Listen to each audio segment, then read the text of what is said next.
Friends, welcome back to our channel.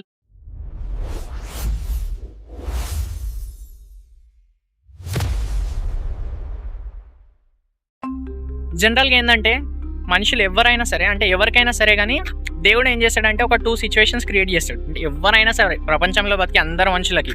ఇదేందంటే first వచ్చేసి ఏందంటే నమ్మిన వారిని మోసం చేయడం, వాడు నాశనం కావాలని చూడడం, నీ కోసం నిలబడ్డ వాడిని వెన్నుపోటు పొడవడం, కుళ్ళు కుతంత్రాలు చేయడం, ఇట్లాంటివన్నీ చేసి నువ్వు పైకి ఎదిగి నువ్వు మంచిగా ఉండి నువ్వు మంచి లైఫ్ లీడ్ చేయడం.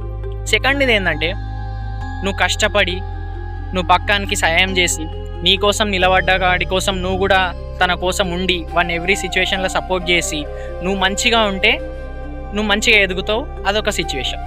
సో ఇక్కడ పాయింట్ ఏంటంటే ఈ 2 సిచ్యువేషన్స్లల్లో నువ్వు ఏ సిచ్యువేషన్ ఎంచుకుంటావు అనేది ఇంపార్టెంట్. ఎందుకంటే ఒక్కసారి ఎంచుకున్న తర్వాత నువ్వు జీవితంలో ఏ కర్మ అయితే అనుభవించాలనుకుంటున్నావో నువ్వు ఎంచుకున్న సిచ్యువేషన్ దాన్ని బట్టే ఉంటుంది. So be careful while choosing it.